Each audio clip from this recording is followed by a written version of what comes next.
Bonjour et bienvenue sur ma chaîne YouTube. Je m'appelle Vikas Nara et je propose une série complète sur le serveur de messagerie PowerMT1. Dans la dernière vidéo, j'ai expliqué l'enregistrement d'Ekim. Dans celle-ci, j'aborderai la marque SPF et les enregistrements MX. Nous les configurerons, puis utiliserons la boîte à outils MX pour vérifier leur indexation. Assurez-vous d'avoir regardé la dernière vidéo. J'ai expliqué l'enregistrement d'Ekim selon deux méthodes et comment l'ajouter. Voici mon ordinateur. Voici mon domaine. Voici un domaine gratuit et gratuit. Voici mon adresse email de test. Commençons par l'enregistrement SPF. J'ai créé un format pour configurer un enregistrement SPF. Dans ce format, il vous suffit de récupérer l'adresse IP de votre serveur ici.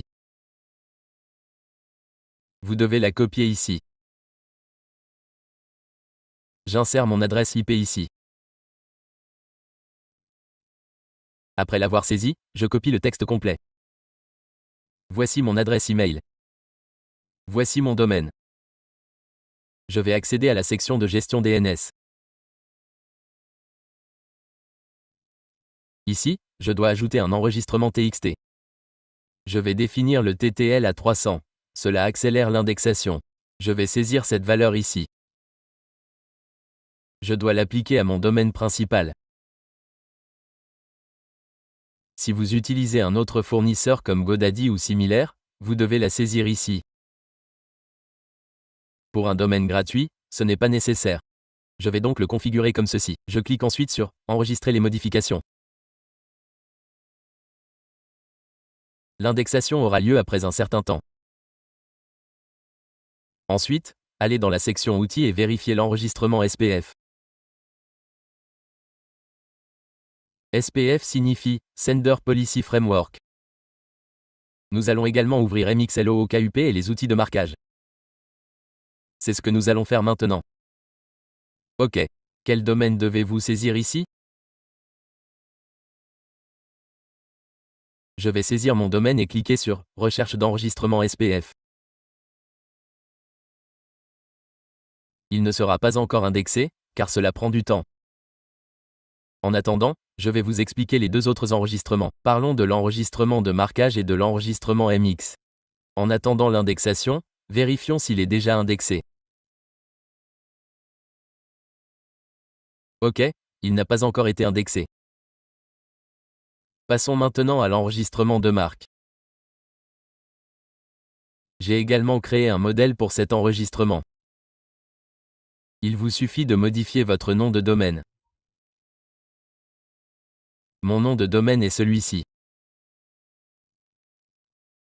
Je vais le copier et l'insérer dans le champ « Domaine de marque ». Vous pouvez également trouver des générateurs d'enregistrement de marque en ligne. Si vous recherchez « Générateur d'enregistrement de marque » sur Google, vous trouverez des options. Par exemple, voici un générateur d'enregistrement sombre. Vous pouvez également visiter ce site et créer votre propre enregistrement de marque. Commencez par saisir le domaine ici. Ensuite, commencez à le créer sans paramètres supplémentaires pour l'instant.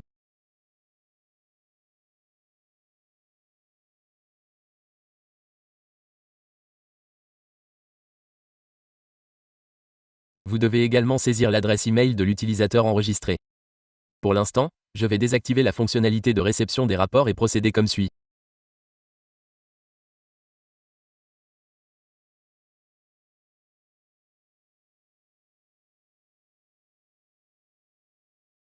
L'option « Créer un enregistrement » s'affiche. Je vous montre ceci à titre de démonstration. Vous pouvez choisir les options selon vos besoins. Vous pouvez utiliser mon format si vous préférez.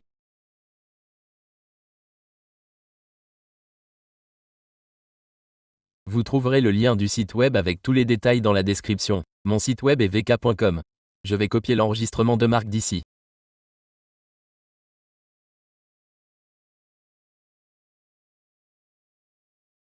Je l'ai copié. De retour ici, je dois ajouter un enregistrement TXT. Je vais saisir sa valeur ici. Je vais définir le TTL à 300 et utiliser un trait de soulignement comme nom. Commencez par un trait de soulignement, puis écrivez « marque ». Ensuite, je clique sur « Enregistrer les modifications ».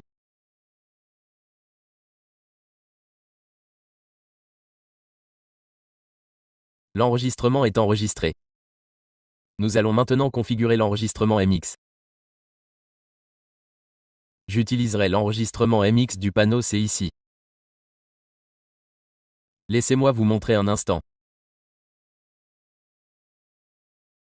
Mon adresse email du panneau C est quelque chose comme sisman@vktchs.com. Voici mon site web, vktchs.com. Alors, comment s'appelle-t-elle? Voici le compte de messagerie. OK.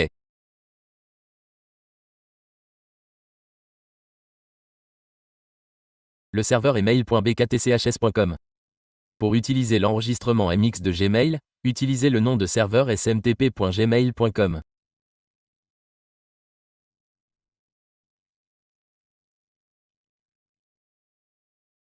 De même, pour configurer cela, vous devez copier le nom du serveur, puis le coller dans le champ cible de votre enregistrement MX.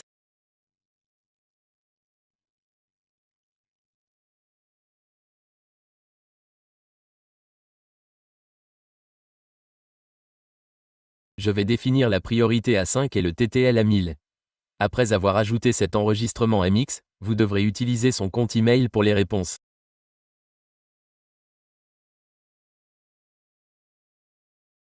Lorsque vous démarrez une campagne, il y a un champ « de » et un champ « répondra ».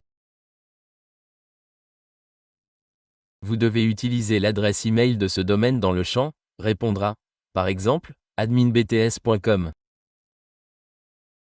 Utilisez donc celui-ci. OK. Je clique ensuite sur « Enregistrer les modifications ». Je vérifie ensuite tous les enregistrements avec MX Toolbox pour voir s'ils ont été indexés. Je lance également une recherche pour l'enregistrement MX et l'enregistrement de marque. L'enregistrement SPF a été indexé ici. La valeur est affichée ici. L'enregistrement MX fonctionne maintenant et la marque est également active. Cela prendra un certain temps, car je viens de l'enregistrer. Attendez une seconde, j'ai ouvert ces deux outils.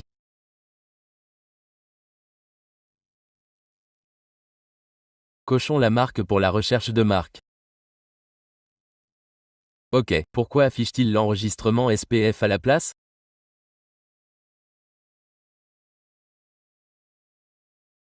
Attendez un instant, la recherche de marque et la marque MXOP ne sont pas encore indexées.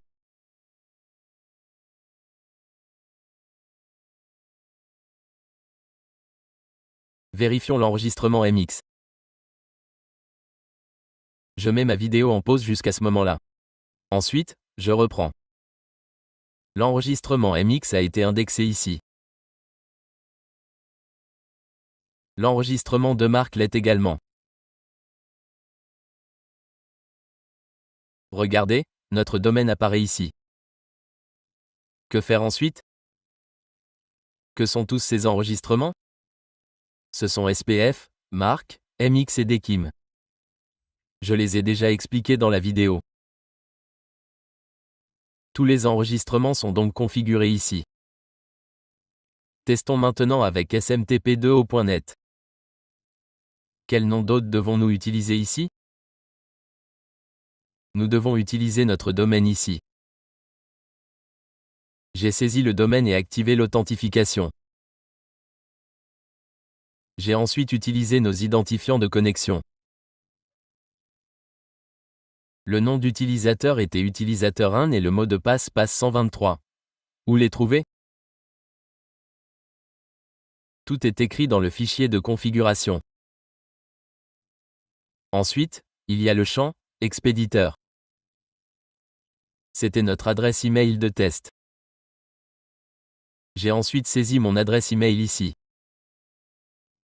J'ai saisi l'adresse email et cliqué sur « Envoyer ». L'email a été envoyé. Je vais maintenant vérifier ma boîte de réception pour voir si l'email est arrivé. OK. Je rafraîchis la page. J'ai vérifié il y a 1 minute et l'email arrivait ici. Il vient d'arriver il y a 1 seconde. Regardez, il indique 0 secondes. Le domaine est visible ici. Vous pouvez voir l'adresse d'origine de l'email. Voici le port utilisé. Le nom d'utilisateur et le mot de passe ne sont pas affichés ici. Les adresses de l'expéditeur et du destinataire sont toutes affichées ici. Cela signifie que l'email a bien été reçu. Bon, c'est tout pour cette vidéo. Si vous aimez la vidéo, abonnez-vous à ma chaîne YouTube. Dans la prochaine vidéo, nous effectuerons d'autres tests et d'autres tâches. Je vous montrerai également comment procéder via un logiciel.